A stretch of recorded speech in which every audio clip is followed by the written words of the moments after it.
Greetings. Hey, Patty. Hey, Brian.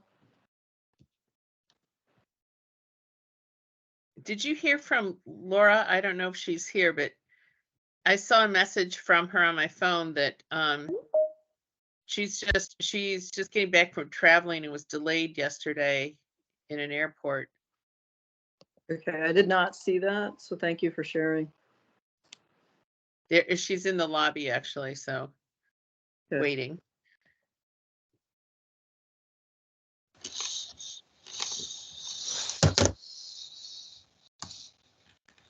There's Laura. Hey, Laura.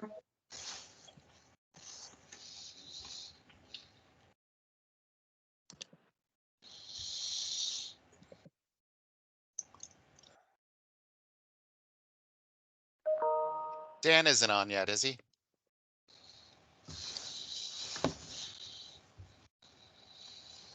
Don't see him, Rob.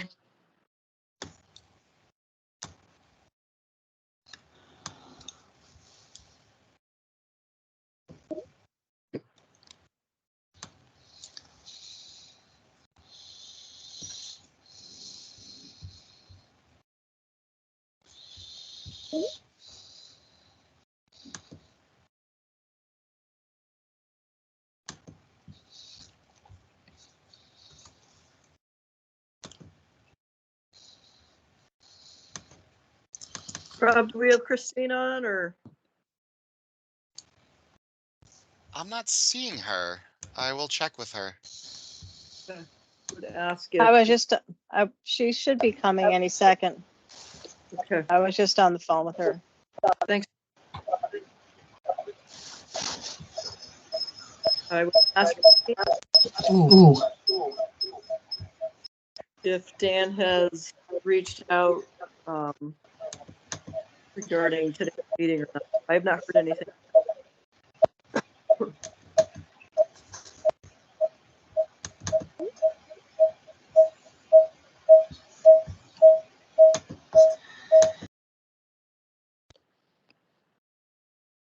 I see Laura twice. It's always great, but Perhaps that's the echo too then.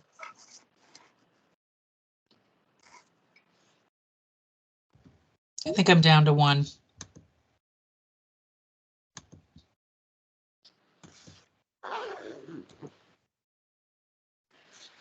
All right, there's Christine.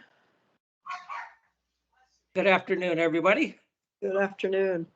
Christine, have you heard from Dan on his attendance ability? I have not heard that he's not going to be available, so I will text him. Okay. Why don't we get started since we have a full agenda? It's 12:04. Rob, if you could start the recording or somebody can start the recording, that'd be great. I will start it again. I think it's actually.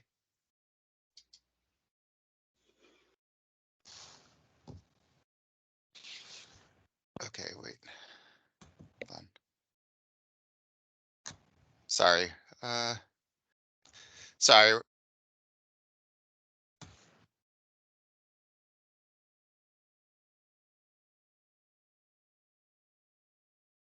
Looks like I got a message that said someone started recording. Here, I'm just stopping everything I'm doing. Harren, I think you're still an admin on this. If you could make sure that recording and transcribing are both working. Because it seems to turn off the recording when I start transcription. Okay, I could try it. Okay.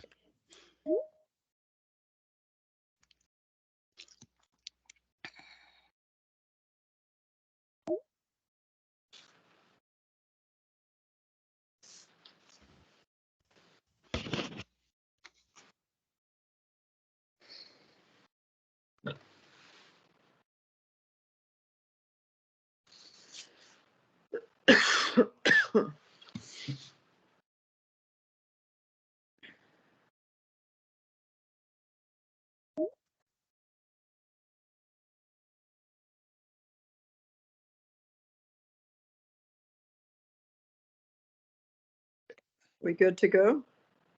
Yep, we're good. I'm just texting Dan now.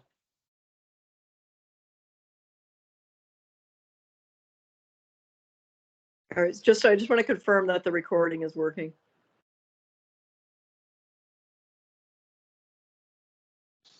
We're struggling. It starts it and then it says it stops it and that we're transcribing only. So I'm not 100% sure, Heron. I'm not an admin, so I I don't think have the as much recording is, visibility.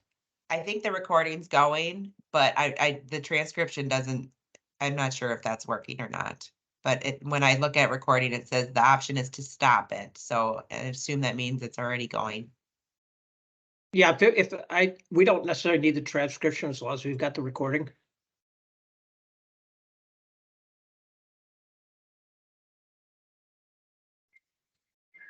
Okay, why don't we kick the meeting off then? Hopefully Dan will join momentarily, but it is 12:07. It is January 8th, 2024.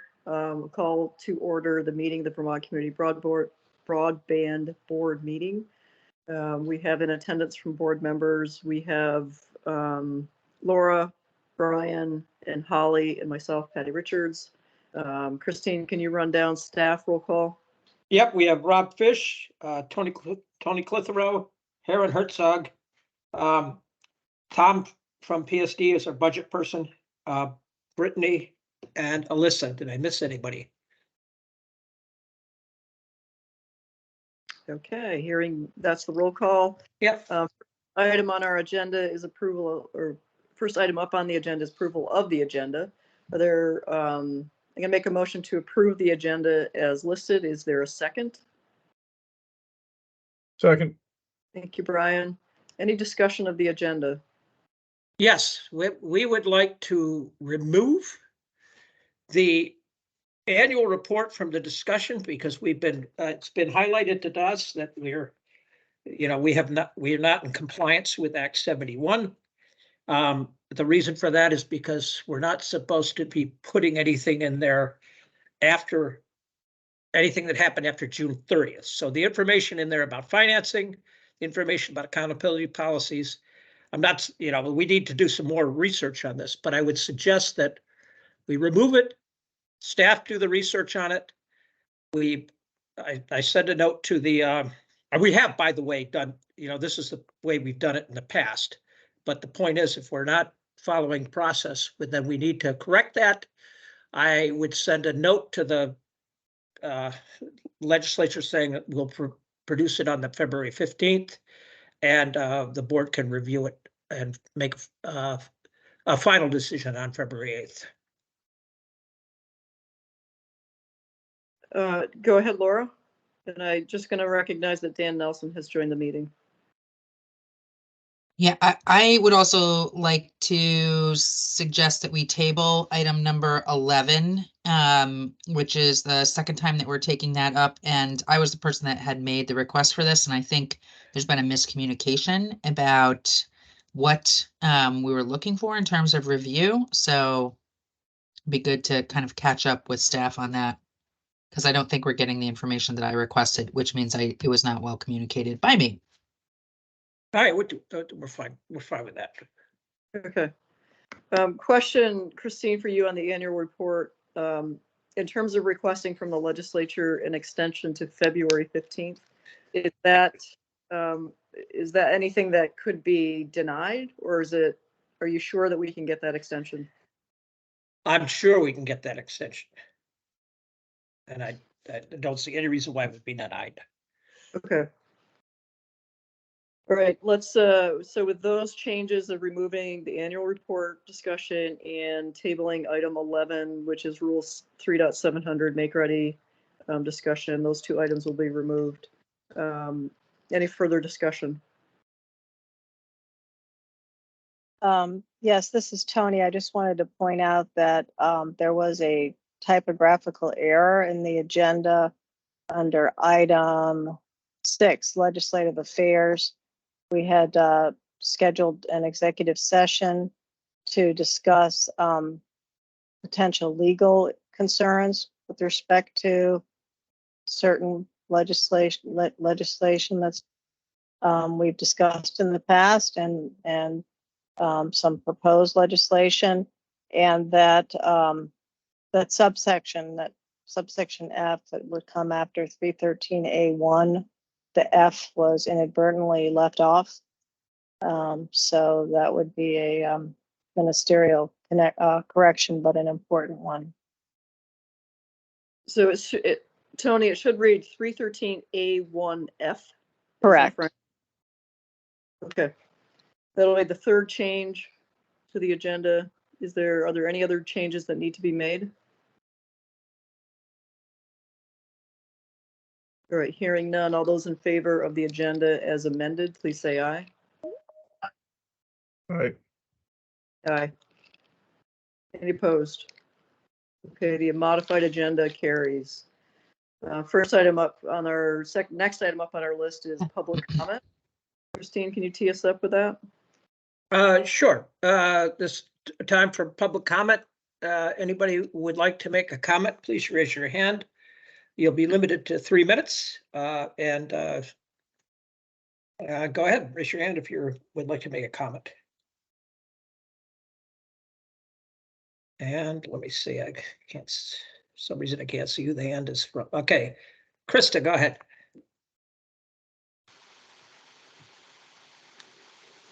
Hi, everybody. Happy New Year.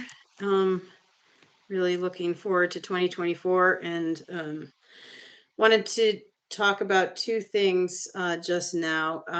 One, just a quick update since it wasn't in the packet, but NEK Broadband at this point is serving just over 200 miles of roadway with just over 2,000 premises.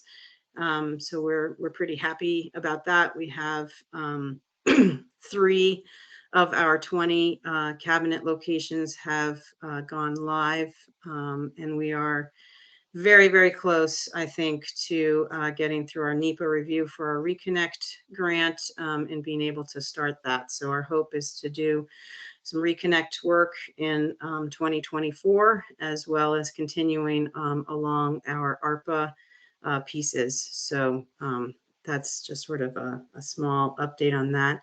I also wanted to touch base on affordability. NEK Broadband joined EC Fiber and Maple in implementing an affordability program that provides additional funding to anyone that qualifies for the ACP. So for anybody that purchases our 500 service, that helps fund an additional $25 towards an ACP participant, and anybody that purchases our gig service helps fund 3 people towards 3 ACP participants. So those are more than outbalance the situation at the moment in any event. So pleased to make some progress just before the end of the year on that and continuing to offer those services to those who have signed up for it. The other item that I wanted to talk about specifically for the board is around, and it's a little bit related to your KPIs, is around the definition of a mile. And it's a complicated piece. It's not really that a mile is a mile is a mile. There are construction miles, and in the fiber construction world, those are the miles where you put out the strand and you put out the fiber. And I'm not going to get into all the details, but the point that I want to make to you is it matters to us what you want to hear about. So I have the number of miles that we serve today, right? Which, so if you took the roadway miles, when I report to the FCC, that's what we're servicing. And we have the number of span miles, the miles between electricity poles that or underground that we've actually constructed. So when everything's collapsed down. That's different from the number of fiber miles that are constructed, which includes your like slack loops and your other items. And in the industry, a constructed mile is not necessarily been spliced and tested and gone live. So there's a lot of different things that you may want to think about when you are talking about what information do you want, so that we can all define what is a constructed mile and what does that mean. Hey, Krista. Yes, so you'll have an opportunity to get into that on the key performance indicators. So Okay, we'll get into that, and then I'm prepared to talk to the board about that discussion, and then you'll have an opportunity of public comment at the end, if that works for you. yep, you bet. And yep, and I just really appreciate that we're tabling the annual report discussion, and I'll hold all my comments on that. Thanks very much. Yep. Mary Kay, go ahead. Thank you, Krista. But before we move on, Holly has her hand up, but I just want to make sure we recognize Holly before we move on. Okay. Thanks. I wanted to congratulate NEK and EC Fiber and Maple for working together to find a way to do some additional funding for affordability purposes. I'd love it if we had more detail on how that actually works and how the selection process is happening. So that's fabulous news and the way things should be. Secondly, I want to alert both Christine and Krista that, of course, we have the work group on the annual report, which hasn't issued its report yet, but is close. And this whole definitional problem was addressed in those conversations. And one of the things that's important for the board to keep in mind is that there's a difference between what we report on for reporting purposes, which is really how much progress have we made overall, and what we report on for accountability and tracking in the management of grants. Those are two different perspectives. So I'd like to go back to Krista now, who started her report with, I don't remember whether, Krista, you referenced route miles and customers, but I want to have those numbers back. And I want you to define whether those are lit miles, customers connected. What are you reporting to us, please? Because these definitions are a bear. Well, wait a second, Holly. Before you ask Krista for that, I suggest you hear staff recommendations first. I just want to know what Krista's reporting. All right. Well, all right. But the official reporting, anyway. All right, go ahead. Hold on, Christine. Since this is going to be taken up in item 12, key performance indicators, let's punt all this discussion to that so we can keep the public comment flowing. Yeah, and you can welcome her conversations at that point, but I think that's the place to have that conversation. Okay. That was the only reason why I asked here, is to make sure that was part of the conversation. Because make sure we address that during the key performance indicators, item 12 on the agenda. Krista, right. Are you able to make the agenda for later this afternoon? I will rearrange anything I have other people watching, so I'll make sure I'm on at the right times. Okay, excellent. It'd be great and for that specific item. Thanks, Holly. Let's move for other comments. Yep. Go ahead, Mary Kay. Thank you, Christine. Brad Lewis, can you please come on video as well right now? Happy New Year, everyone. There we are. Happy New Year, everybody. I wanted to, first of all, thank you guys for all that you have done in the past couple of years for me, myself, and Northwest Fiberworks. And we wanted to introduce to you Brad Lewis, who is going to be our business finance manager moving forward in our area. As you know, Sean has moved on to do something else, so we've taken the opportunity to reassess our needs and goals and what was best fitting for our business unit. In doing so, having a business finance manager collaborating as a team with myself and network operations and our administration with Chastity was the best opportunity for us to move forward. So I wanted to give you a moment to introduce Brad and tell you we're very looking forward to soon to presenting to you. And we have a lot of things going on right now moving forward. So we hope to be in touch by the end of the month. Thank you. Nice to meet you, Brad. Thank you very much. Yeah, welcome, Brad. Thank you. We know you have a heavy agenda, so we won't keep you today, Patty. Thanks, everyone. Thanks, Mary Kay. Any other comments before we move on? Okay, seeing none, I think we're ready to move to the next agenda item. Okay, next on our agenda is approval of the December 11th meeting minutes. They are in our board packet. I'll make a motion to approve those minutes as provided. Is there a second? A second. Thank you. Dan. Discussion of the minutes. All right, hearing none, all those in favor of the minutes, please say aye. Aye. Aye. Any Aye. opposed? All right, the ayes carry with no opposition. Minutes for December 11th are approved. Next on our agenda is item 4, outreach, marketing video trailer. Christine, I'll turn that over to you. Yep, and I'll turn that over to Heron. Heron, you would Okay. just give a brief description of what this Yep. is and I will. Thank you. I'm so excited to bring this to everyone. As you know, our outreach and marketing video tells the inspirational story of how Vermonters came together to solve a big problem. The full video will be about 30 minutes and it's almost finished. This trailer is a condensed version and I believe Rob is ready to play it for us now. If we in rural Vermont, we're going to depend on the big telecommunication companies to get us internet, we'd be waiting until our grandchildren had grandchildren. The only options in all of this area was dial-up service using modems and connecting to the internet. We had very little access to the internet, actually. Marlboro, for example, my town is 90 to 95% unserved. When I was a kid, there were farms everywhere.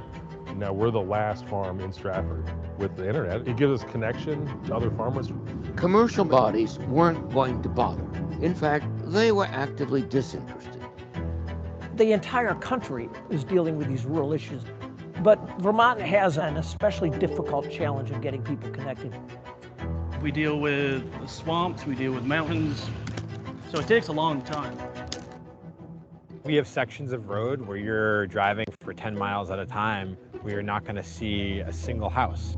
Bringing broadband in Vermont is a matter of letting residents of rural areas participate in this century's economy.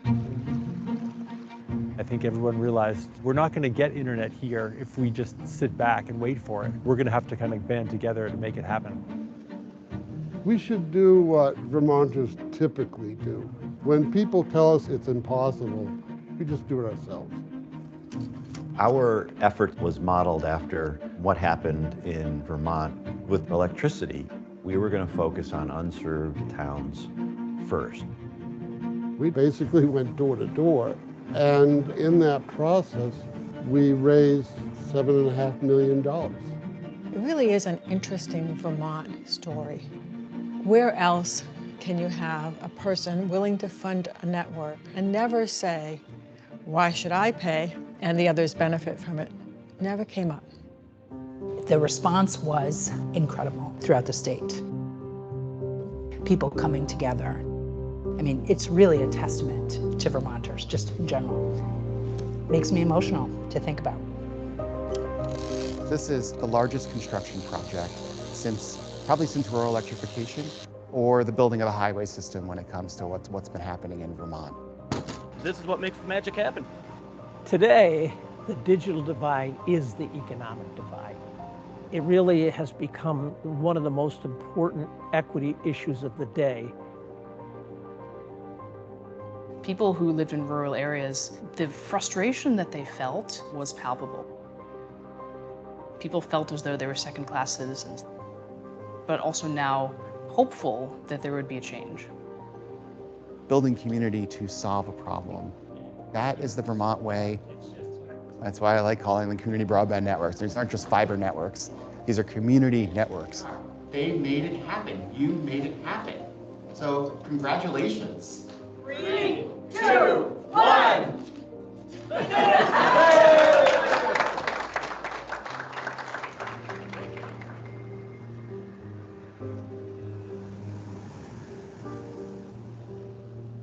So that was, like I said, the condensed version. One of the things we are going to be using this for is to assist in fundraising. We're going to present this to organizations and corporations we've already reached out to and that we've been meeting with to kind of explain what we're doing and to help in funding some programs. We're going to make it clear that we're not done, that the work is ongoing. There's going to be a slide at the end showing kind of progress and where we are at the end or the beginning now of 24. I see Holly has a question. Go ahead, Holly. Oh, you're muted. So we all know the film is beautiful and it tells such a great Vermont story. My comment to you is the importance of words. I implore you, get rid of the word marketing and do it now and scrub everything to eliminate the word marketing, because I happen to know something about fundraising, and you don't go to funders with marketing material, and you don't go to the legislature sounding like salespeople. So I really implore you to eliminate that word from your vocabulary, from the labels on this. I don't think it's used in the material itself. So good work, but be careful. You're telling a story. I agree 100%. This is a story we're telling. It's not in the materials at all. It's been a way, I guess I've used in a way outreach and marketing to describe. If we shouldn't use that word, that's fine with me. To me, this is a story. It's historical. It's inspirational. It's a great, I come from a background of storytelling, and to me, this is just a wonderful story is what it really is at its heart. So I just want you to know, I totally agree with you. I don't want you to lose the value by labeling it in a way that turns people off on the front end. Yeah, I hear your advice. I actually think it's, I agree, because we're supposed to be a nonprofit organization supporting the people of Vermont. We're not marketing necessarily services. So, we appreciate your advice. And here's the good news. Other than that, it's great. I just don't want people to be. To me, it's a little bit baiting for anybody who's not in our camp. Yep. To say what was this funding used for? Yeah. The last thing I would say, unless there are any more questions or any comments, would be that we are going to have information very soon on how everyone can see the full piece, which is just wonderful. I wanted to say thank you to Well Told Films who helped us out with that. They did a wonderful job and really saw the vision that I know we all share here. So thank you. So Heron, I would, pardon me, Patty, I just insert one quick thing. Yep. I would suggest to you that you outreach to Eric Ford at Vermont Public and ask them if they wouldn't like to show this on television. That's a wonderful idea, and I welcome anyone's suggestions on how, to best get this out there. Anyone has connections they want to send me. We're still kind of working through what we're going to do, but any suggestions would be definitely welcome. So thank you. Yeah, excellent comments, Holly. And I like that suggestion a ton. I just want to first recognize Laura Sibilia for having this idea. And thank you, Laura, for your mindset and thinking about just suggesting this idea. And Heron, I just want to thank you and everybody involved who touched this. Fabulous, just really, really well done. Kudos to all of you, and just a high class, well done product. Thank you. So may I say something then, Patty? Absolutely, Laura. Yeah, so I just thought that it was really important that we capture the historic nature of what Vermonters are doing. And so I really agree, we are way not done, but we don't want to get too far away from what Vermonters kind of stood up and that story in the process for getting going. So thank you. And I agree, Heron, just an amazing job, really. Thank you. Excellent. Any other comments from the board members? Like that, thumbs up. Okay. Nice work. Yes, very nice work indeed. Okay, that brings us to item 5 on the agenda, which is the digital equity plan review. Yes, and I'll turn this over to Brittany to present. Thank you, Brittany. Thank you. Oh, you just went on mute. Okay, can you hear me now? Yes. Okay, so good afternoon. Really happy to be in this space and share an update with you all on the digital equity timeline and plan, as well as the update on focus groups. So I'm going to begin sharing my screen, and hopefully we will get started. So can everyone see my screen? Is it the presenter view that you're seeing, or is it the slide itself? It's a slide. Presenter view. It's presenter view? Yes. Okay. You're all No, it's the correct slide, Brittany. Oh, you're all good. Okay. Sorry. All right. Sorry Let's about see that. here. Let's reshare here. And it's also in our board packets for anybody, if you can't see it, you can just click over to the board packet. yes, and it's also with just slight updates just to give more context for visual purposes. So as a reminder, this is a timeline I've been sharing. Most recently, I shared with you all back in November. So the draft digital equity plan opened for public comment as scheduled on December 1st.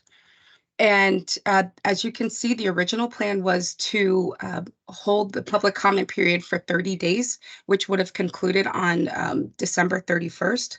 However, we received a request from the communication union districts to extend the comment period by at least a week to provide them more opportunity to be able to provide feedback. So we did that, and with the extension, the public comment period closes today at 11:59 p.m. And so for all of you, if you haven't had a chance yet to provide feedback on the draft digital equity plan, you still have time to do so by the end of today.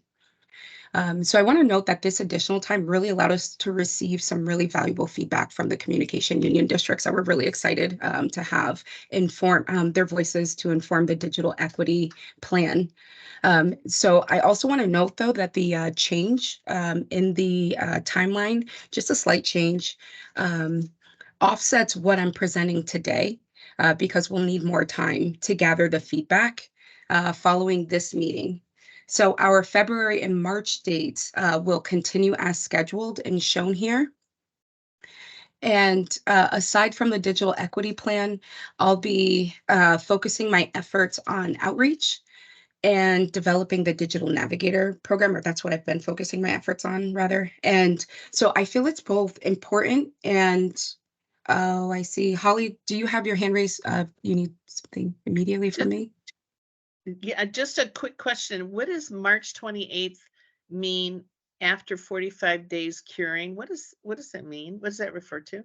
So we're submitting the plan on February 12th, and then there's a 45-day period where we can make any changes, and that could be changes that the NTIA asks us to make, or if there's things that pop out to us in that period. It's just like an additional period for its end.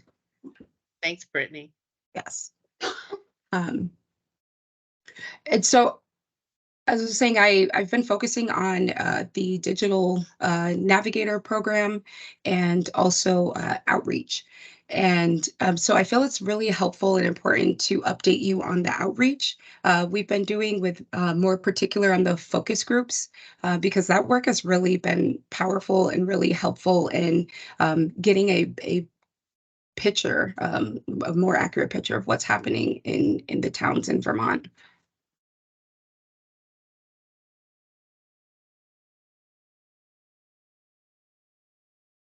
So for outreach, I have a link in my email signature now that allows anyone that corresponds with me via email to schedule a meeting with me. That goes directly into my Outlook calendar. We continue to host monthly virtual listening sessions that can be joined by video or phone call. We still have our email and mailing addresses on our website and are hosting focus groups. So I'm also conducting interviews and canvassing efforts in the coming weeks. So in this slide, you see the list of covered populations that we're tasked to engage with.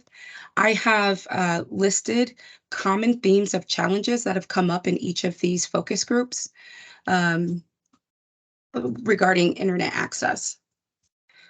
So participants in the veterans focus groups highlighted affordability, lack of regulation, cost of living, availability and technology knowledge as challenges. Participants in covered households identified affordability, reliability, and lack of regulation as challenges. Vermonters with disabilities identified affordability, reliability, and connectivity as challenges. And our most recent focus group, the aging population, which also served as rural covered group, a rural covered population, because all the participants live in Hubbardton, Vermont, expressed great frustration with challenges of affordability, lack of regulation, availability, reliability, and technology knowledge. So I assured participants in the aging and rural population focus group, that I would relay some concerns around the board meetings. So there were participants that wanted to participate in the board meeting today, but noted that they're not able to because of the time that the meeting is held and the manner of how it's held, meaning online. So the majority of the residents in Hubbardton have dial-up internet, which makes it really hard for them to be able to be online for meetings like this. They also asked me to share their frustration with having only one internet service provider and wanted to highlight the need for competition for service providers in rural areas. And there is a participant from the focus group that's here today. So I really look forward to their public comment if they are feeling inclined to give one.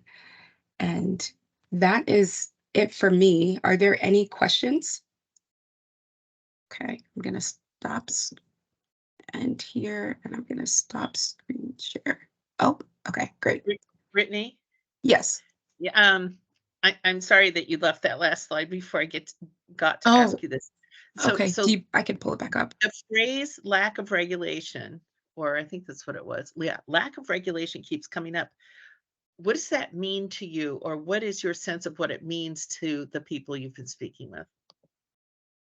So my understanding of, can you see the slide again, Holly? Is that helpful to you? Yeah, all Okay. set.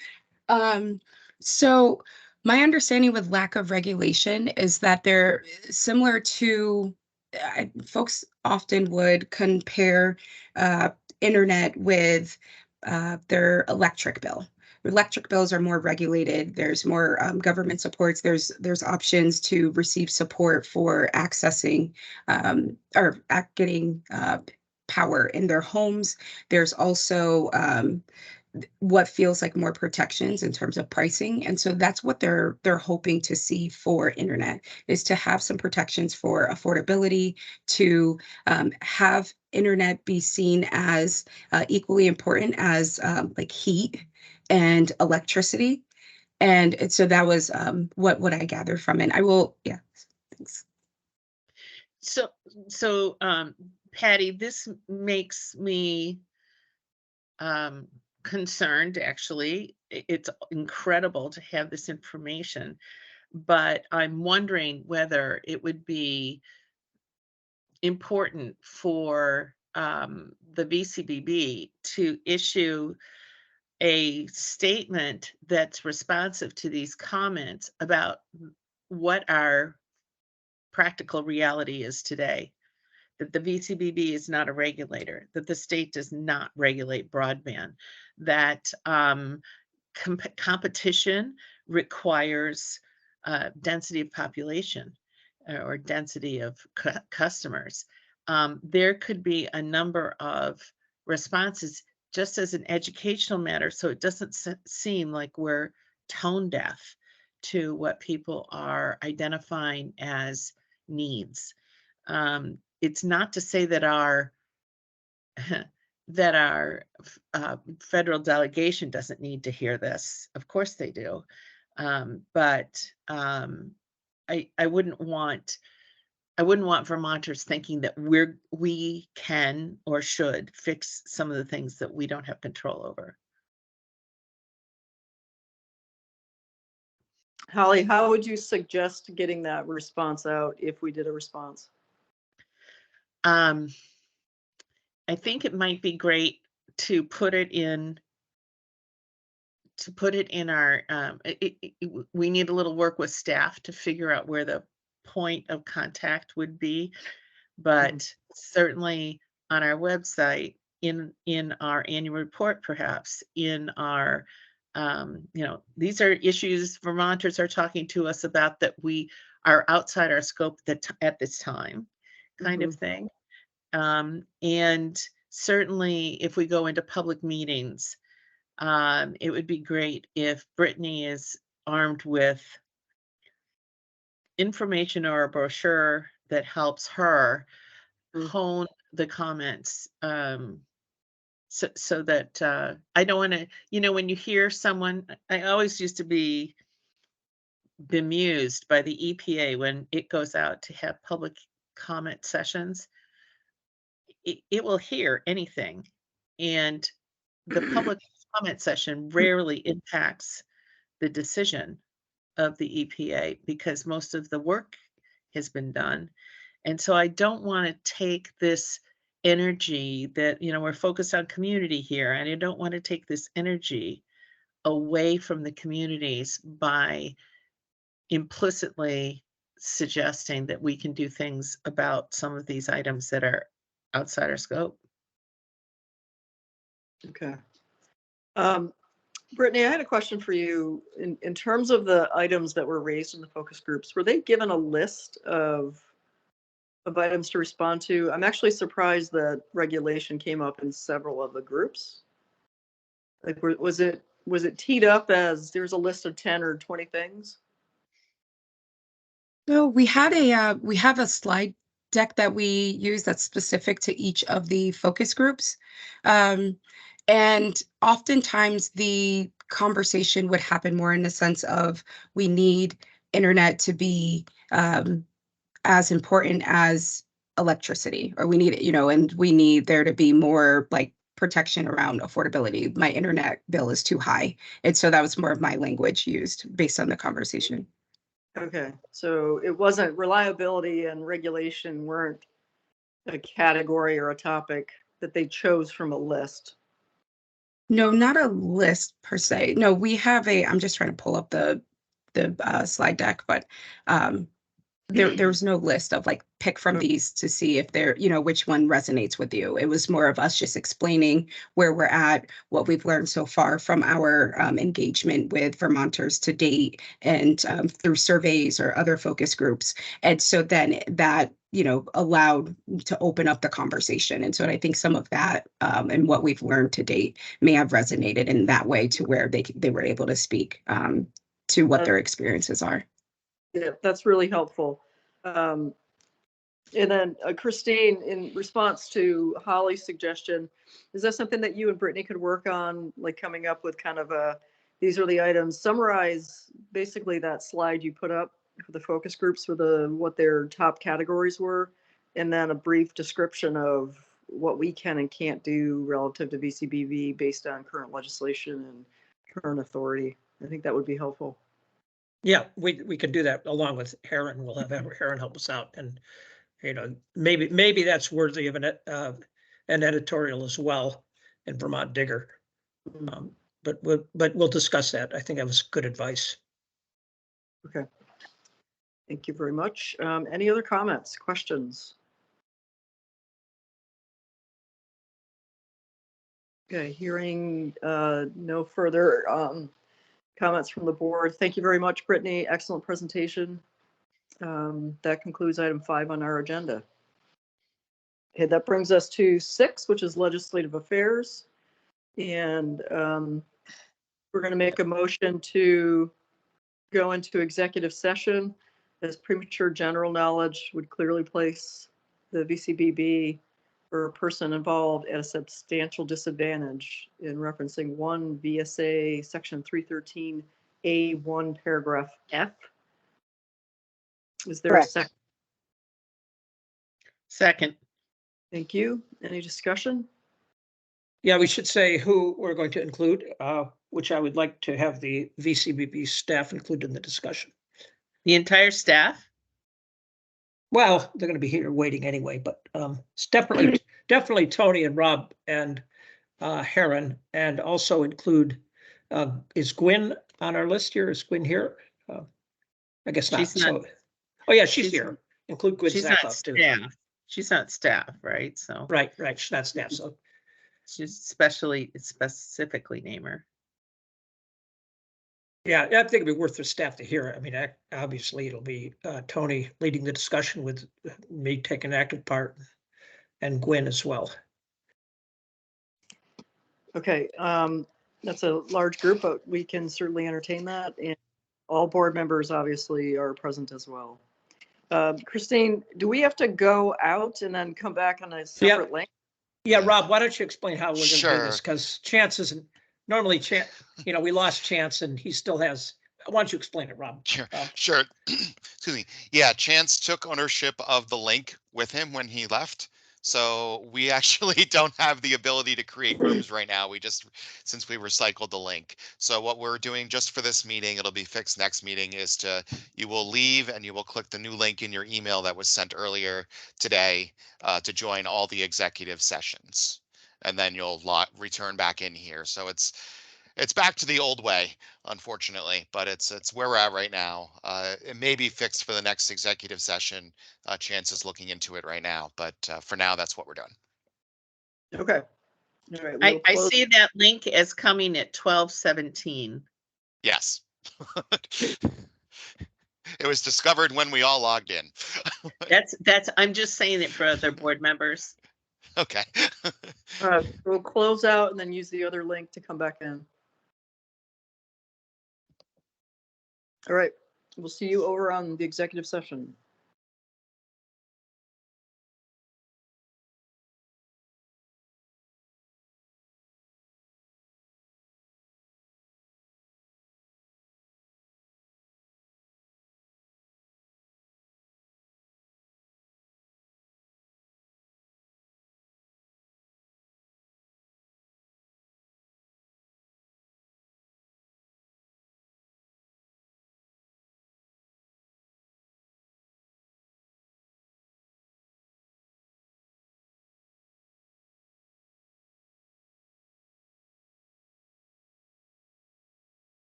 Sure. I I would take the office because Tom is never literally here.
Could you bring the coffee from the refrigerator that it ground up so I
Okay, I think we have everybody here, Patty.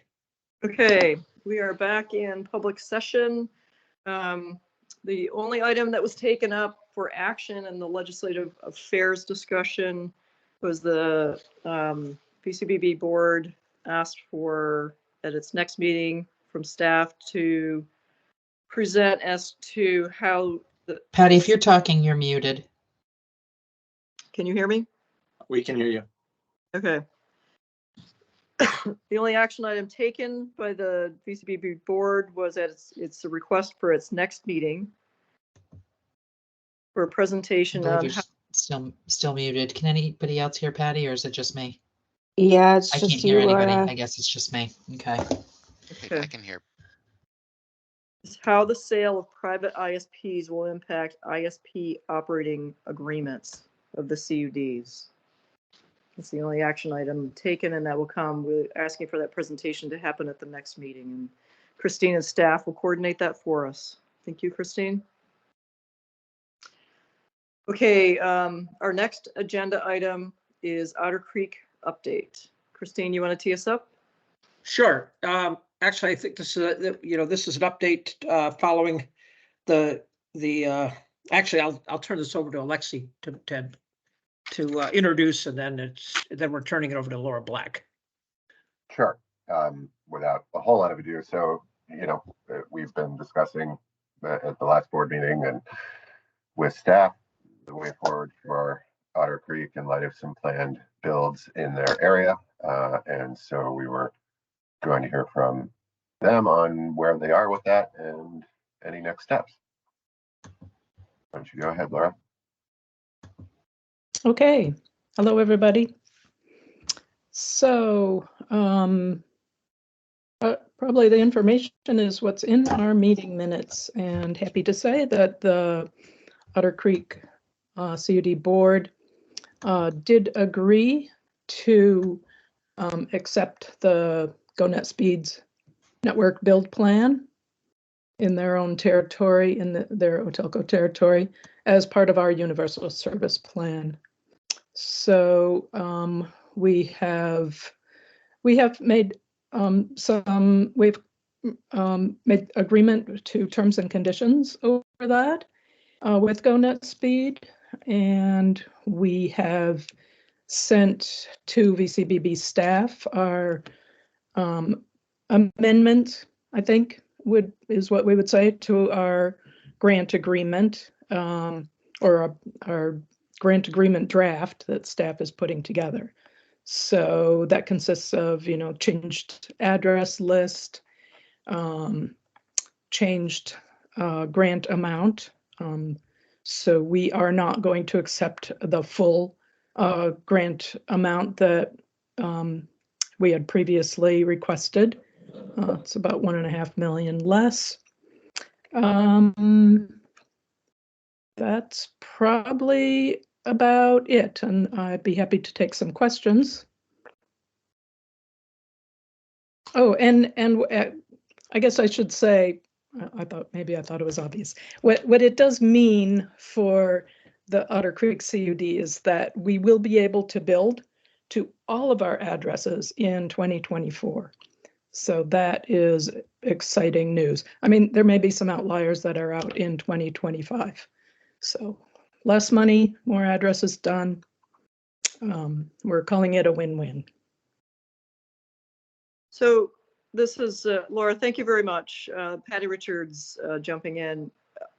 Are you changing? I'm a little confused. I'm not sure exactly what the modification of your grant is. Are you reducing the number of addresses?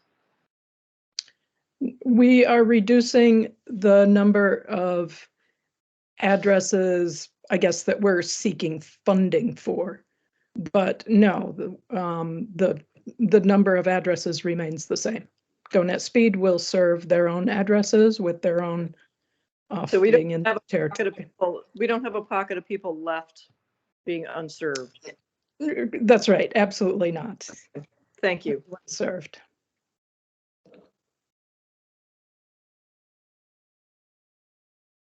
Christine, do you want to put some flesh on the bones on this a little bit more? Yes. this is related to the discussion that, and thank you, Laura. I know this is a difficult discussion for your board. And I appreciate the work that you and your board have done to make this come together. But this gets to the, the age-old issue of, you've got other providers who are serving areas. And they have, this GoNetspeed had EA CAM requirements, which, they could have taken quite a few years to get this constructed. But the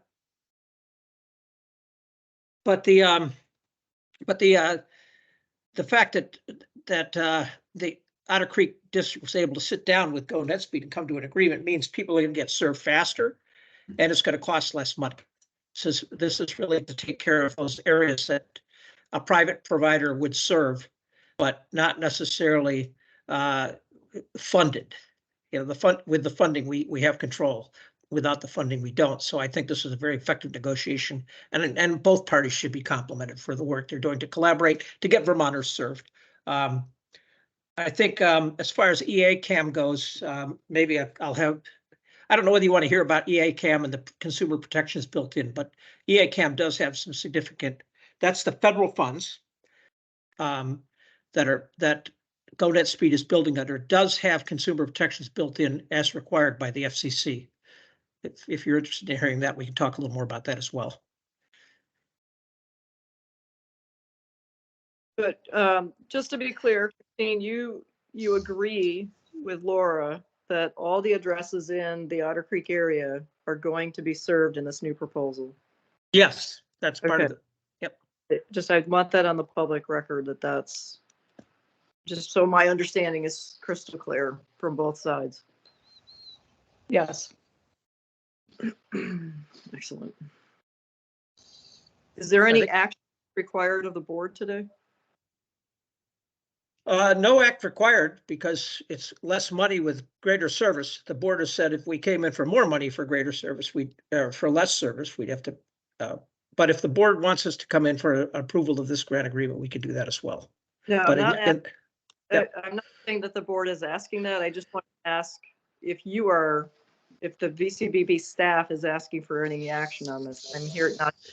No, we are not asking for action on this, but Laura does have her hand up, so I'll point that out. Laura Sibilia, can't see it, so. Yes. Sorry, Laura. Yeah.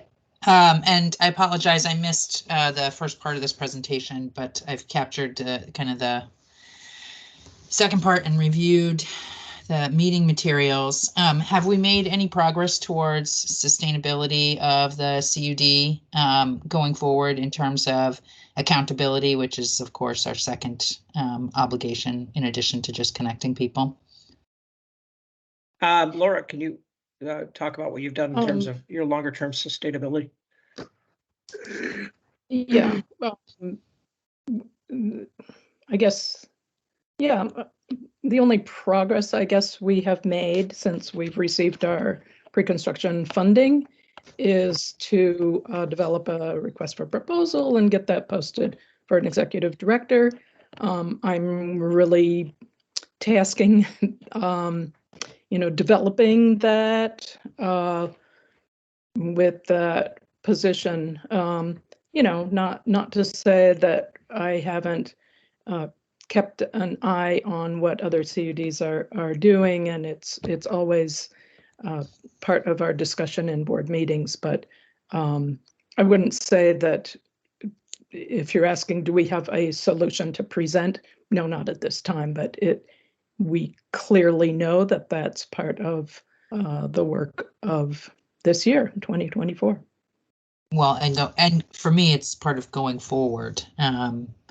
Is how do we make sure that you and the good people in your region that you are working so hard to provide coverage, have accountability going forward. So is the executive director role one that you're seeing as a year-long position at this point, or do you see some means of sustaining that position over time or some other contract position?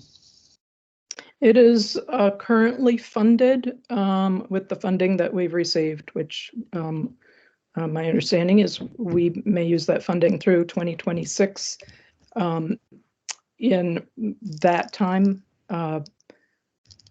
we would assume we would develop the measures to have a sustainable operation in going forward. Thanks, Laura. Thanks for all your work too. Patty, may I make a comment? Yes. So Laura Black, I think the board is dancing around this very intentionally, not being directive, but I just want to say out loud that at the point at which your board decides not to collaborate with GoNet is exactly the time to ensure that you have funding going forward for your CUD to sustain leadership of your CUD. And so if you have an agreement with GoNet, if there is any kind of agreement, which there should be, I'm wondering if staff is going to present that to us. I hear that staff is saying, well, if the dollars are less and the addresses are less, the board doesn't need to review it. I guess I don't entirely agree with that, because I think the decisions are more nuanced than that. That's not, what we have here is a different deal. And one of the different aspects of this deal is, what are the terms of your concession to or agreement with GoNet? And don't forget that it is possible for GoNet to make contributions to your CUD such that you have some resources to continue this public interest work. Okay, that's just Groschner. That's not a board opinion. Yeah, can I weigh in on this? I think what I would like clarity from the board, if that is the board position, that, you know, are we to hold up all the agreements until the board gives approval? Yes. That would actually stop the 2025 construction, 2024 construction. But you should understand the ramifications of that. Which agreements are you referring to, Christine? The agreements with operators? Yeah, this has been negotiated, and we kind of met the will and the intention of the board. The previous meetings, the board's concern was that Otter Creek was going to overbuild areas that GoNet Speed was going to construct anyhow. There was concerns about the timing. Otter Creek successfully went back and renegotiated all that. And really the time was of the essence, because they wanted to get that construction started in 2024. But if what we're saying is OCCD has to come back to the board and to get another grant agreement approved, that will probably throw a couple months delay in, which CCI will push the construction off to 2025. My question is just this: is that operator agreement with is there an operator agreement with GoNet, and is it signed? And I'm sorry, and is it, what was your last word? Signed, executed. Signed? Yeah. We have terms and conditions that have been agreed to. The actual legal document is being drawn up literally as we're meeting. So this week we expect document for signature. We've said early next week. You're talking about the GoNet Speed agreement. Yep. And that has allowed our agreement with Consolidated to go forward. Frankly, that's what we needed.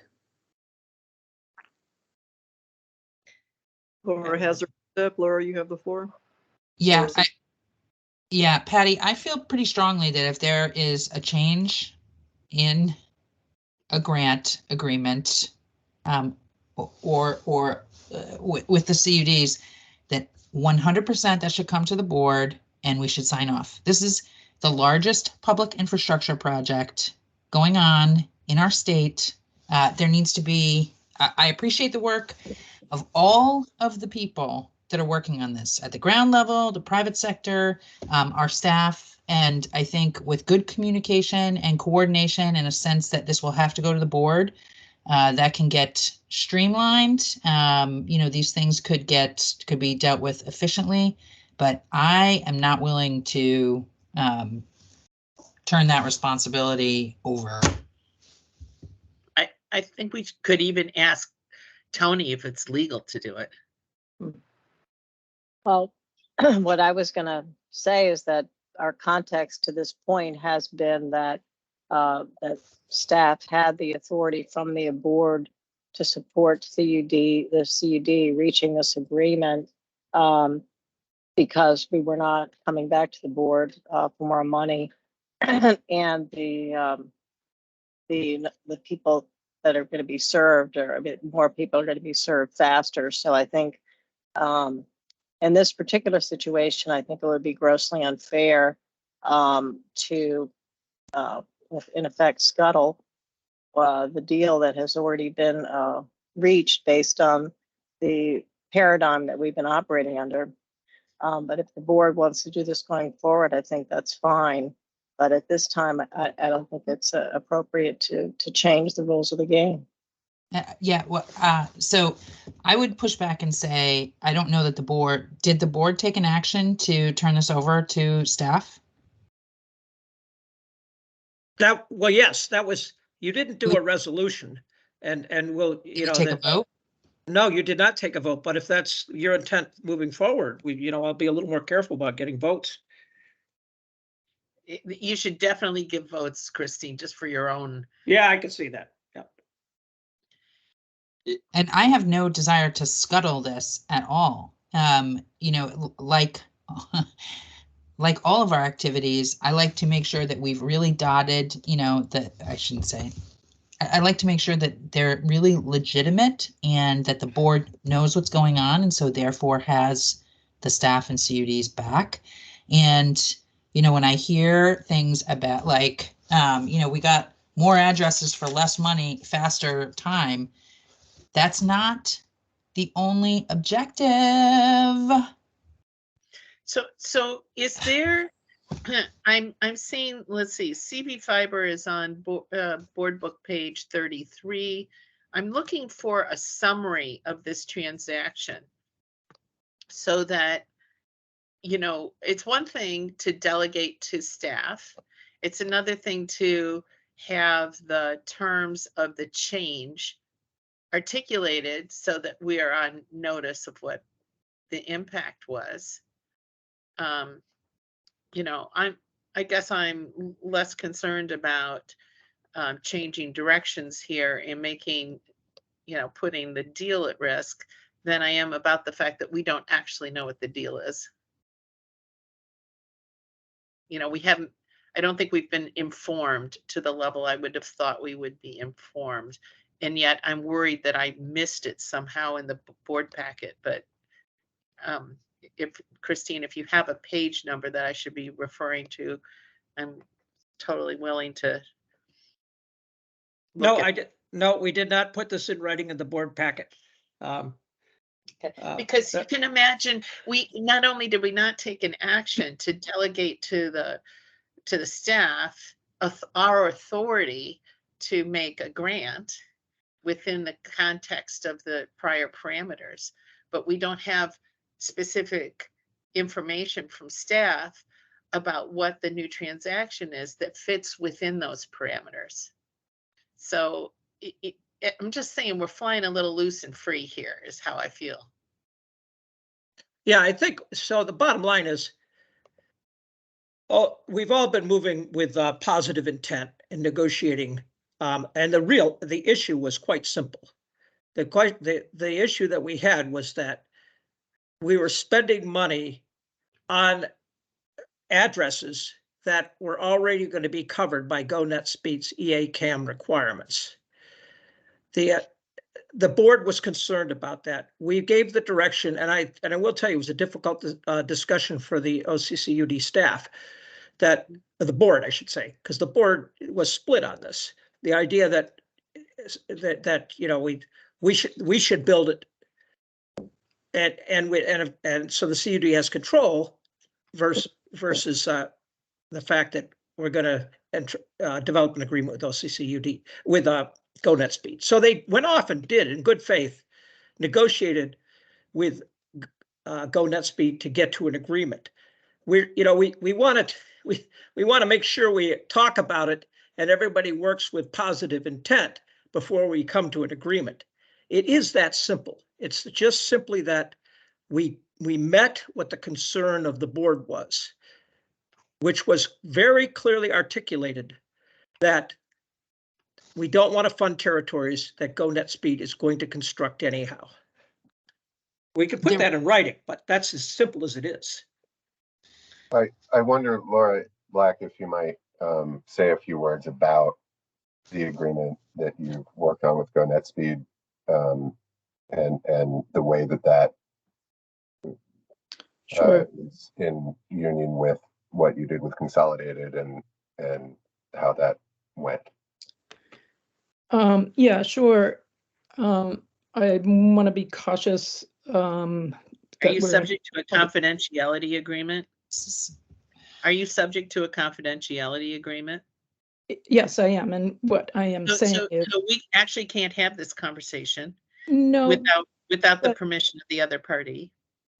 Well, I wanted to just bring up what is already in the public domain. Okay. So there's like a little more information I can give you. You're right, without going into executive session or not violating my NDA.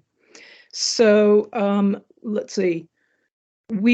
Our agreement includes obligations for GoNet Speed to report its network performance metrics, customer service metrics to Otter Creek, at least through the period of its ACAM support.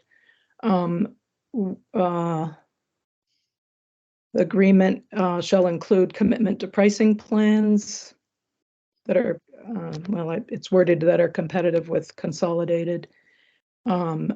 We have requested a commitment to community service.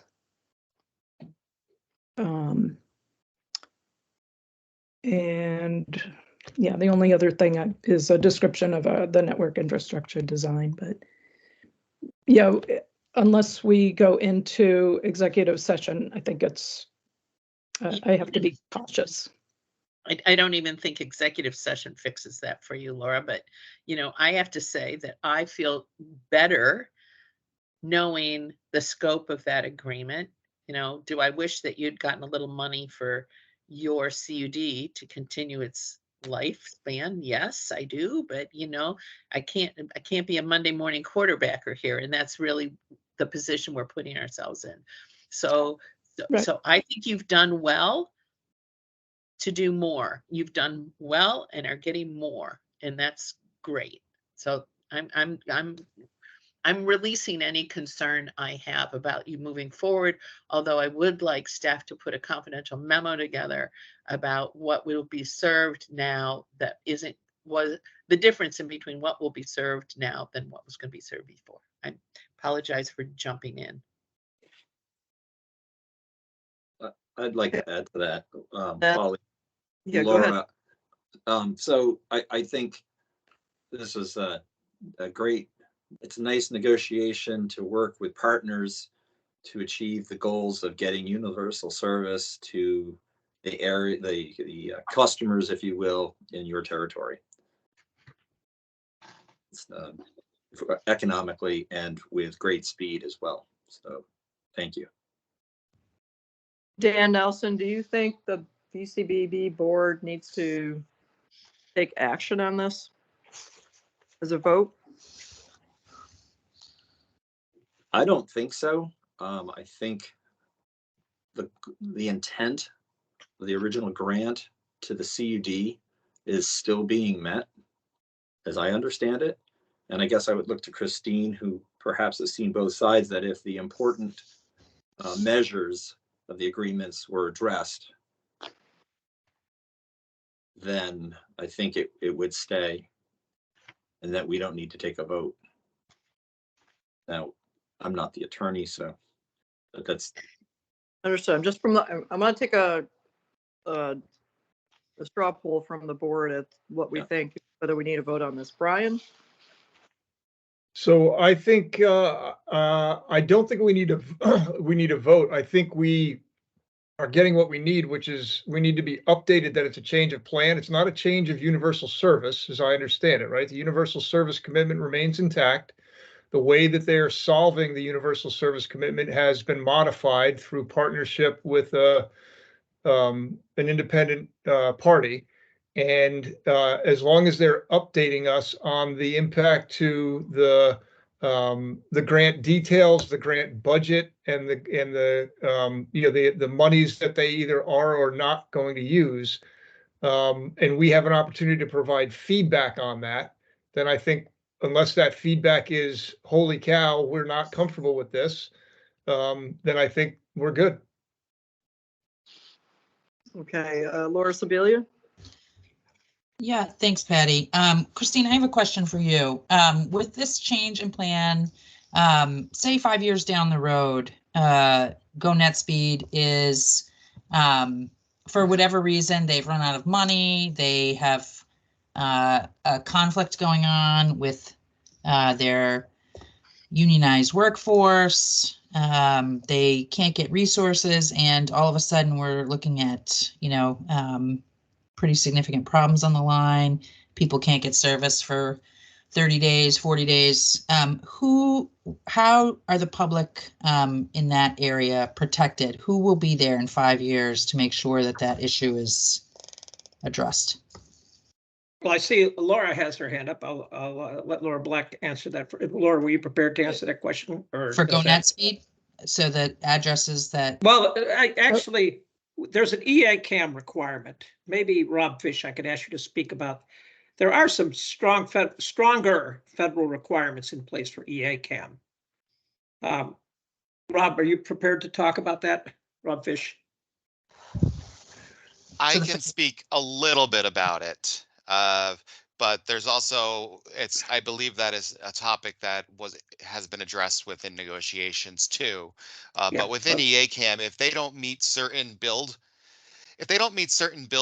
timeline, I should note that the build timeline that's now agreed to is a lot more aggressive. They lose their support. And it's not just their support to build, but it's what support helps them subsidize every single customer. It's basically a nuclear option if that happens. So it's the federal I believe there's government. also continuity. Yeah, the federal government is what it comes down And to. so- And there's continuity provisions. Okay, and so we have a lot of examples in our state of telecommunications investments where the federal government was the backstop for Vermonters, and they completely let those Vermonters down. And I won't take up any time here starting to list that, but that's part of the reason why we're all sitting here. So again, my question is, is there anyone in Vermont who's going to see this and deal with it in Vermont?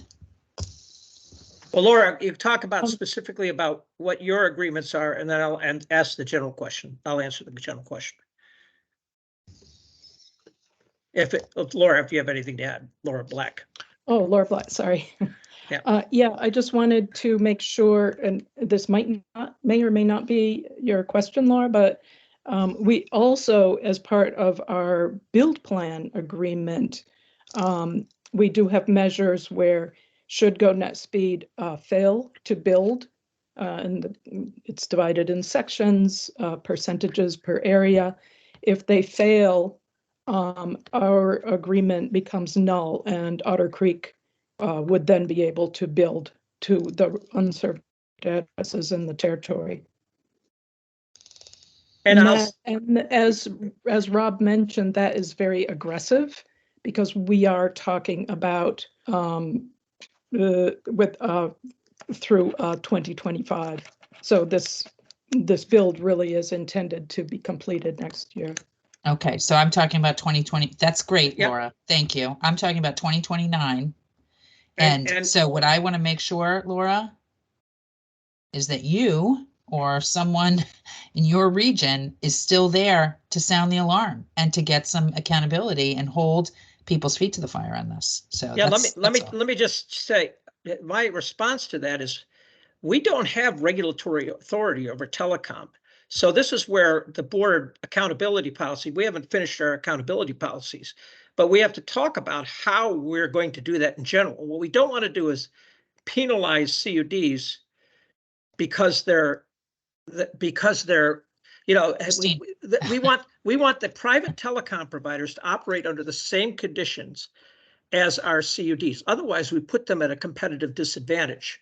So no, the answer is in 2029, we don't have regulatory authority over the private providers.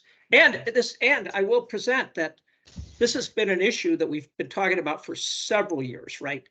If we wanted that type of regulatory authority, we would have to build the entire state with funding. And, you know, that funding is, you know, well over $1 billion. Okay, so I will Well, just let me interject just here, finish. Christine, Let me and just say finish. we are rehashing I know an we- argument that we continue to have.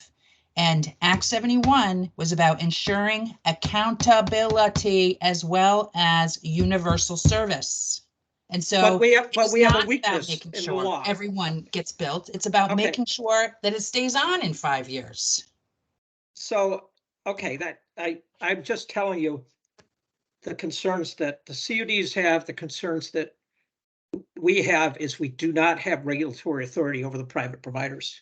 This is why we built this system, Christine. Exactly say that again. We do not have regulatory control over the private providers. You're right. You know what we should do? We should tell Vermonters that they need to be responsible, that we're going to support them. We're going to give them money and encourage and support them in partnerships with private providers so that the private providers are no longer calling the tune and holding Vermonters hostage.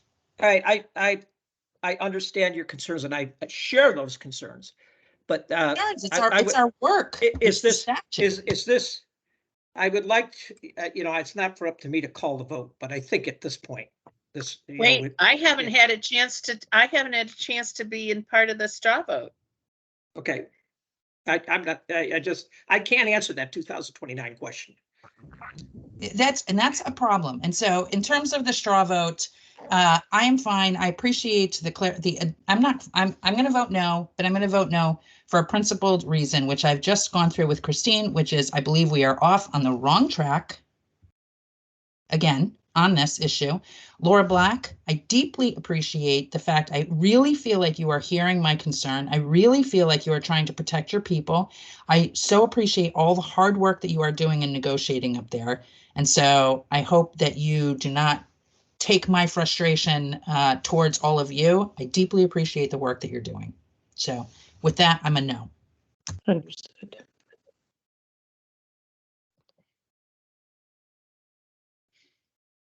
So Patty. Oh, Patty's frozen. Oh, I'm sorry. Holly, you're up. Okay.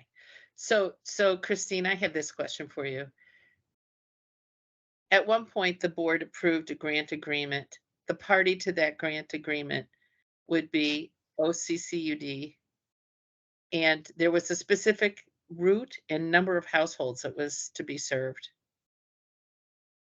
Now there will be a new grant agreement in effect because OCCUD doesn't want to be held liable or held responsible for those households that they previously approved. Unless you're telling me that they are serving them through GoNet. And then my question is, how do we enforce that agreement against GoNet? You don't. Right. Right. But yes. I'll wait to be called on if I should speak. Go. Well, I don't believe that territory is now not part of OCCUD. Not true at all. Those are our constituents. Okay. We remain concerned about them through the build period, through the ACAM period, beyond. But I can help you here. It's because it's just way I just have to satisfy this nudging brain of mine to say, you are still contractually bound to make that universal service plan work. And Right. if GoNet doesn't do it, then you're still bound to make it work. And Right. but you have very reasonably said that there is a lot of there's reason to believe that they are properly incented under the federal funding that they have to complete that work.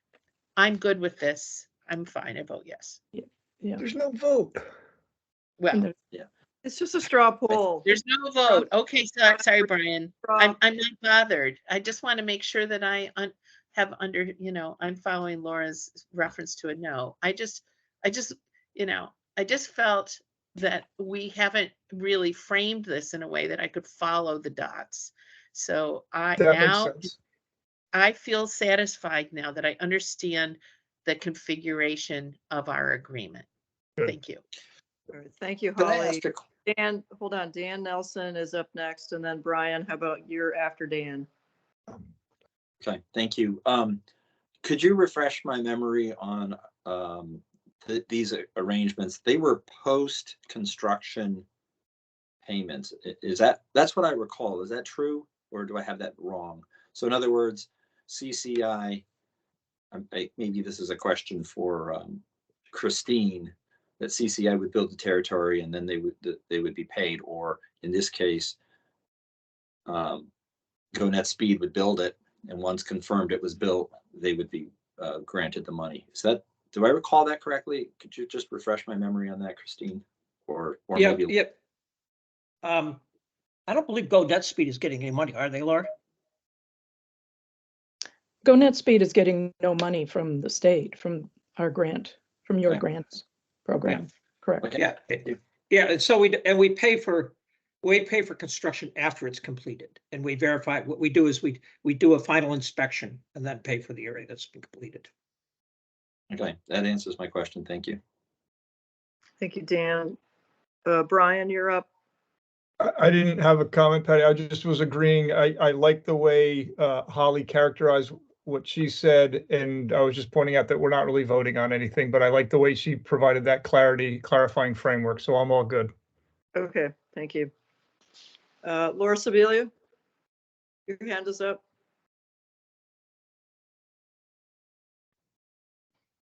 And if you're speaking, you're muted.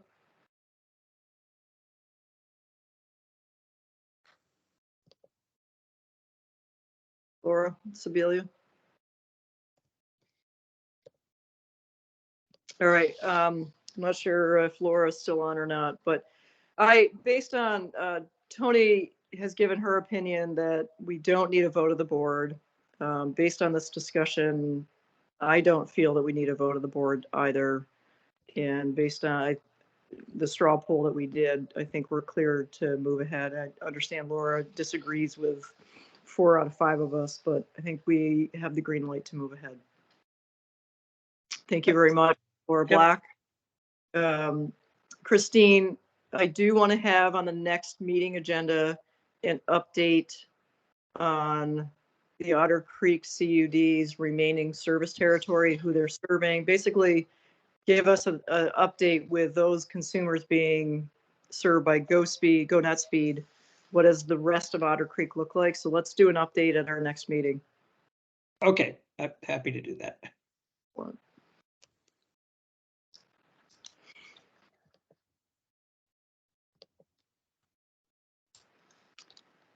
Okay, that brings us to, let me get back to the agenda. All right, we are on now at item 8 on the agenda, which is CV Fiber's update. And Christine, are we immediately going into executive session, or is there a public piece of this? No, this will be done in executive session because of the content. I'll turn it over to Tony to explain why. It's confidential, CUD confidential business information. Right. That's the basis for it. All right, I'm going to make a motion that we moved into executive session pursuant to 1 VSA 313, paragraph A, 6, which protects the public session for discussion of information contained in records exempt from the Access to the Public Records Act, 1 VSA Section 316. Is there a second? I'll second it, but I need the link sent to me again because I deleted it. Rob, can you send that link? I can send it again. And also the folks from CV Fiber and any of your partners should join via that link as well. Yes. It was sent to Jerry and Janelle, but not necessarily to anybody that's providing assistance. But I will send this again to Holly. All right, Christine, can you, for the record, Christine, can you for the record state who from staff is going to attend? Yes, it would be Alexi, Tony, Rob, and I. Okay, and for the board, it's the full board. Okay, all those in favor to go into executive session, please say aye. Aye. Aye. Any opposed? All right, we'll head into executive session. Thank you.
So Christine, let us know when you have everybody back.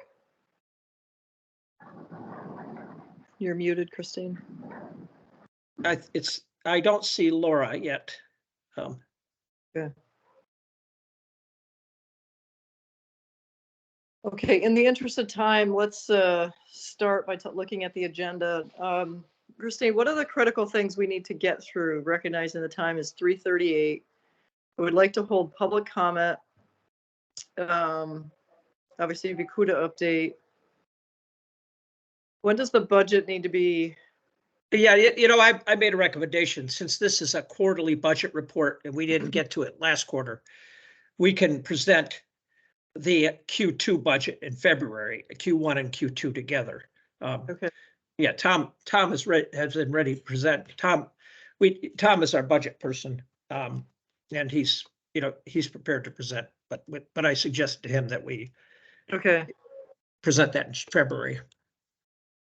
So it looks like we can get to BEAD.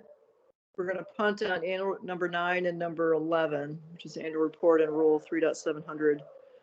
Key performance indicators. Do you think we can address that? It's going to be tight considering it's 339, but it isn't. You can give me feedback. I put the KPIs in your packet. If you want to just, as individual board members, give me feedback on that, you could do that independently, because I think those are the ones we suggested. The difficulty is the richness of the dialogue helps inform what we think. I would like to hear the pros and cons of things. The back and forth is very helpful. Well, I think the BEAD challenge process, the BEAD challenge process is probably real important, because that's starting. We're starting that challenge process very soon.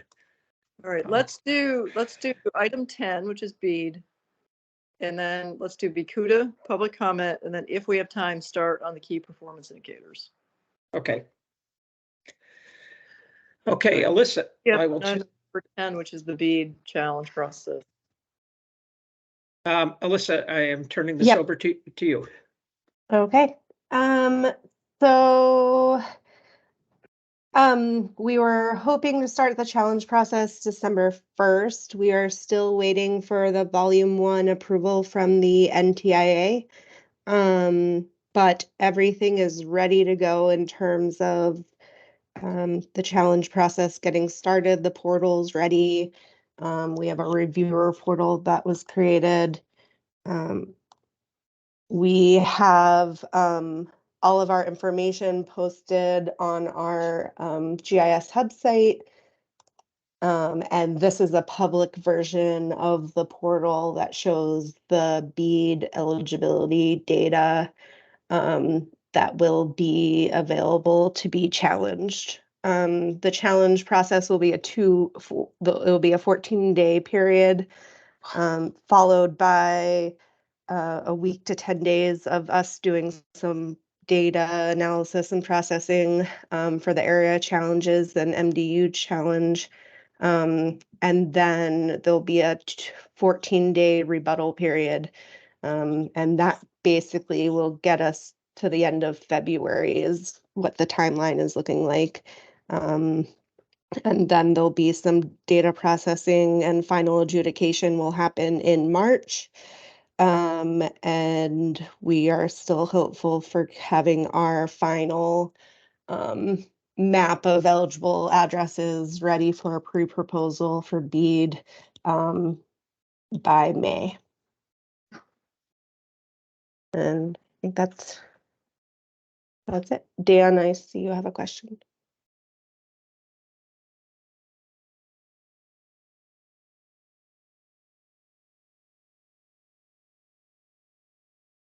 Or not. Dan, if you're speaking, we can't hear you. Sorry, I was double muted. No, I don't. I didn't mean to have. Okay. And so that's it. We're kind of in a holding pattern, waiting for the NTIA right now, and hoping for approval any day. All the information will be posted and put on notice for a week before anything gets started. Okay. Right, any questions? Thank you, Alyssa.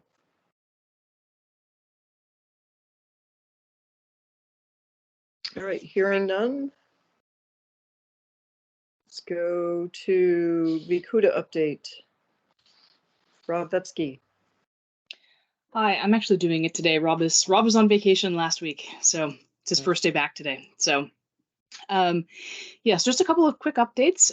So as you all know, Happy New Year. As you all know, we're planning our legislative day for the 31st of January. So the planning is going well. Our focus for that day is really just to highlight the successes that the CEDs have had, and essentially to reiterate that the legislature's strategy in terms of Act 71 and supporting of community broadband is working. So looking forward to that. And along the lines of the BEAD challenge process, I think that the key item which is open in our minds, Rob did report this last month, is that we're very eager to find out when we'll be able to start to get eyes on what the BEAD NOFO essentially, or the proposal list is, or the proposal is actually going to look like, so that we can start to work on that. So the sooner that we can have an understanding, A, of when that's going to be available, and B, the sooner that can come out so we can start preparing, that is going to be very important for us.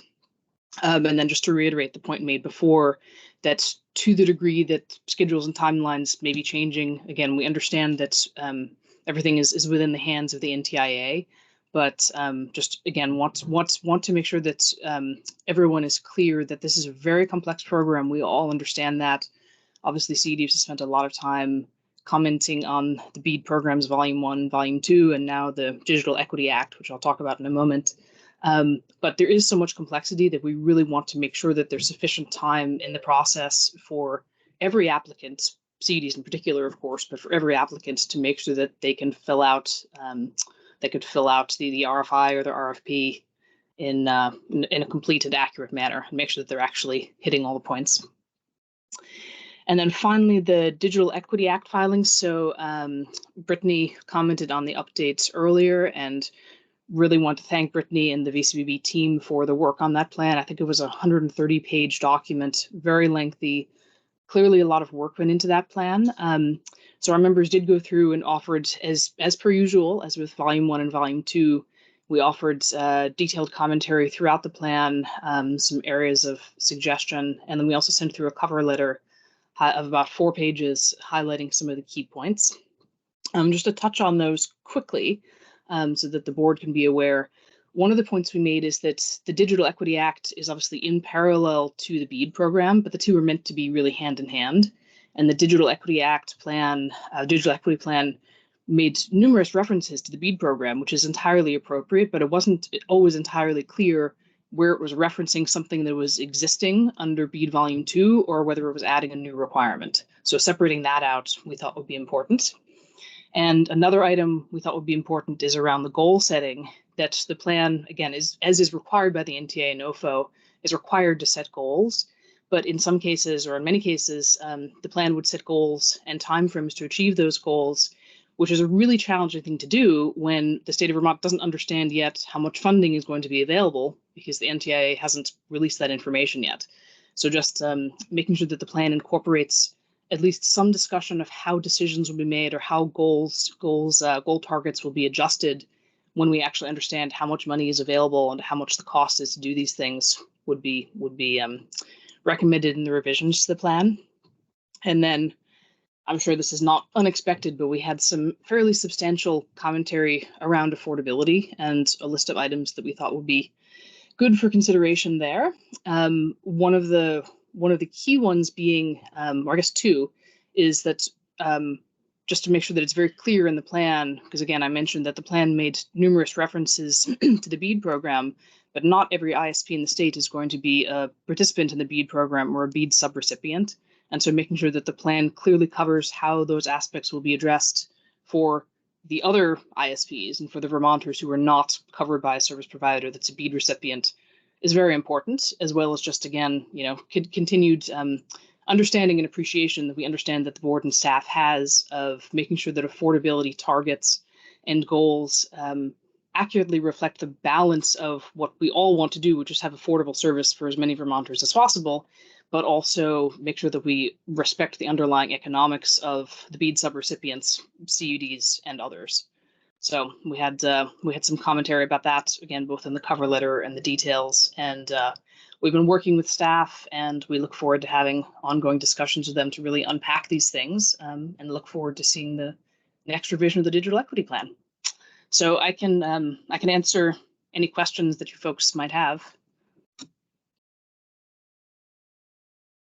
Thank you, Ellie. Any questions of Ellie? Holly? It's not a question. It's just gratitude. First of all, what great teammates you are to fill in for each other as seamlessly as you do. And secondly, I can't thank you enough personally for thinking of digital equity in a holistic statewide way, as opposed to meeting the requirements for specific grants. Really appreciate that. Thank you for your comments in that regard. Thank you, Holly.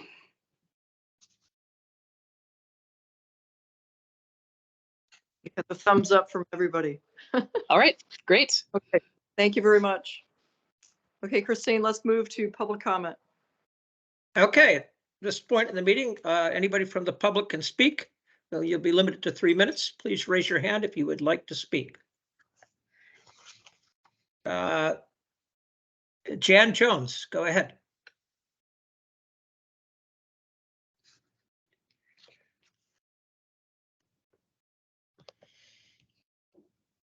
You might be on mute, Jan. Yep.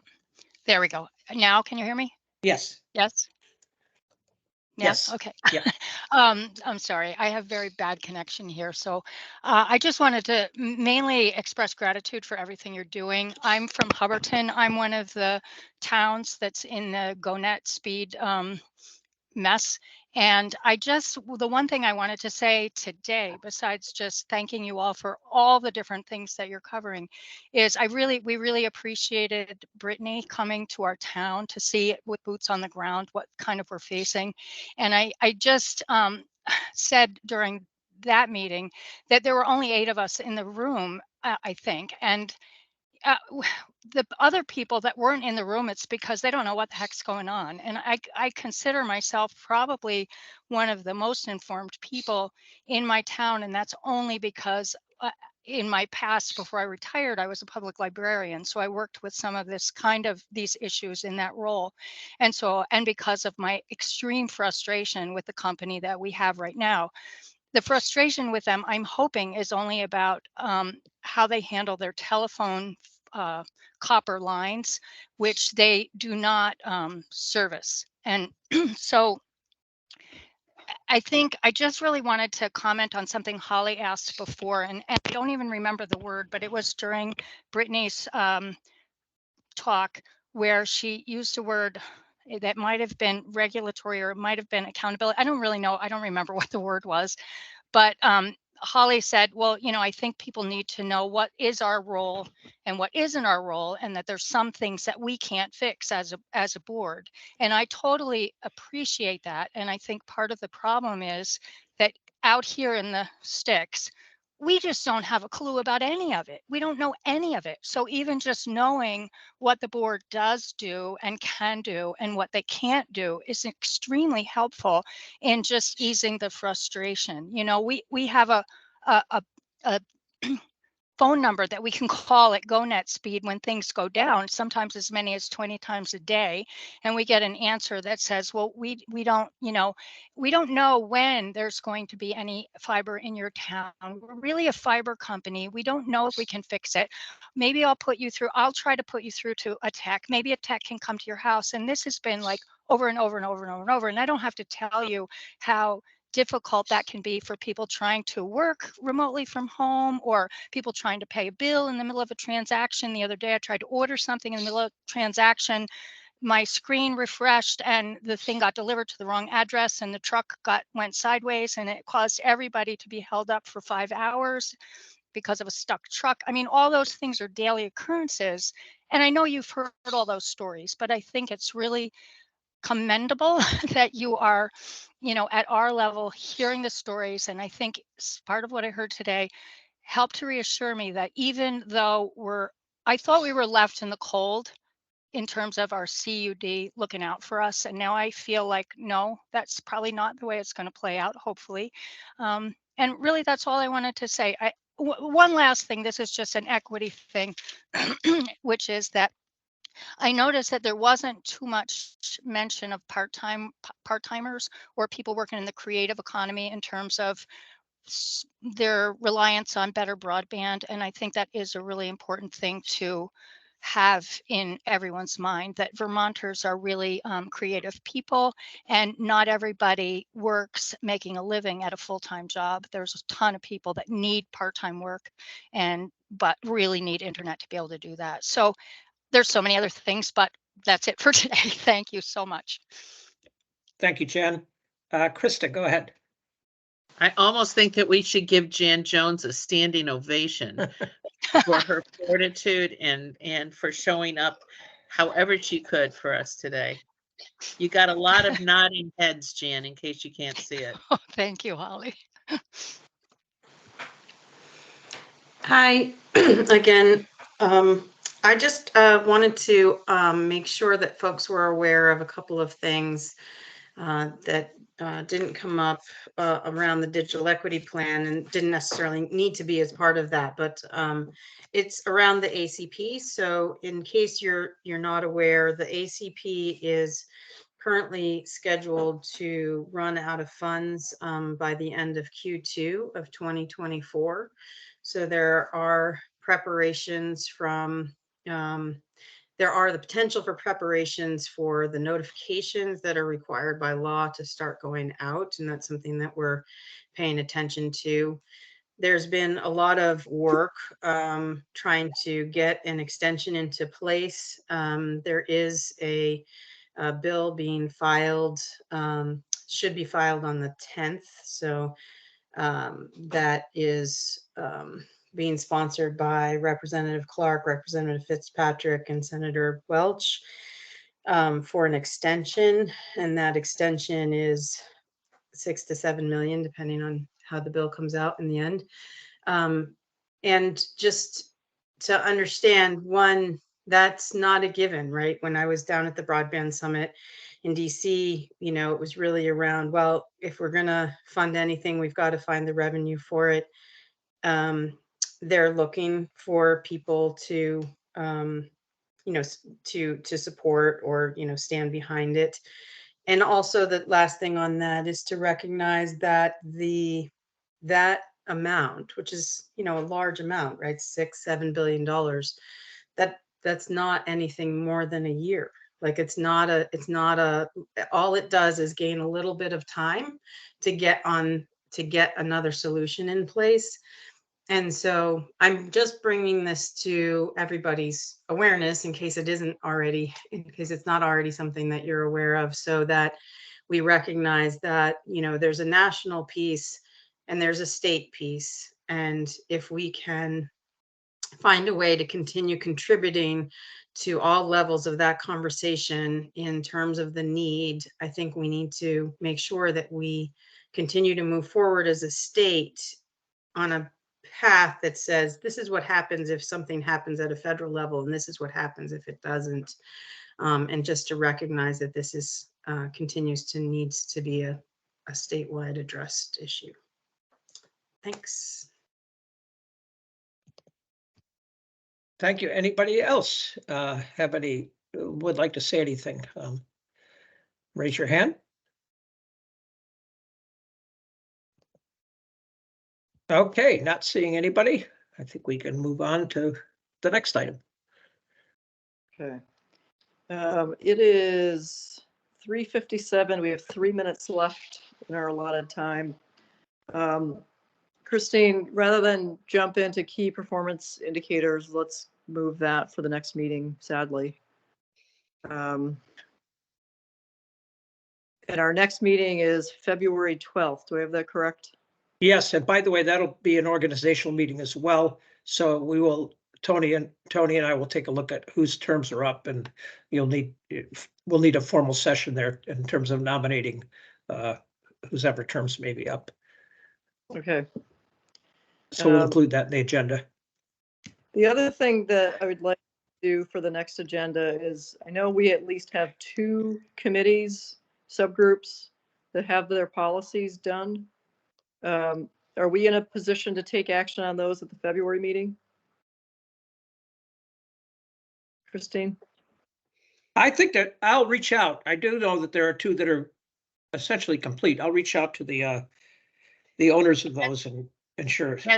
Has staff reviewed? I mean, one of those is mine, so I'm looking for comments from staff. And, you know, the process says staff next and then publish them.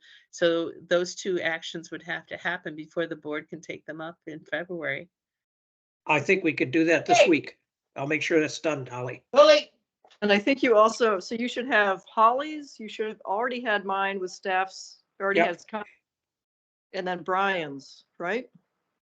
So that'd be 3. I have Yep. 2. I still have 2. Okay.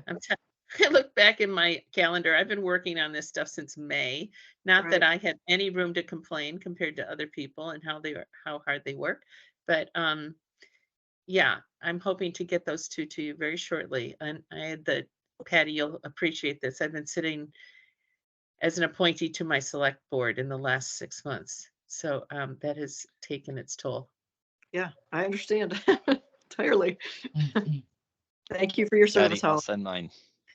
Okay. Anybody, if you're ready to roll, let's move them, because I would really like to take action and get those policies in place so that we can point to them and use them.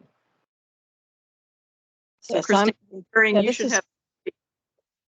Sorry, this is Tony. I was just going to say, I'm assuming that all of the most recent drafts that I have of the policies have in fact cleared step 1 and have been No. approved.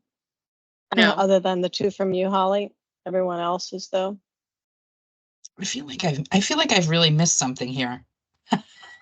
Well, yours is the it's the end of life for the VCBB, so you're not under Which pressure. is, and there's legislation But now. you know what, Tony, why don't you and I go over it and we'll reach Yep. out to each individual board member. And Tony, I do need to speak with you because I've been looking for an email that I thought I had from you for a couple weeks here, in which, it had to do with the lien policy, that whole implementation piece. Yes, I have not seen the email, but I'll look for it and I'll look forward to hearing from you.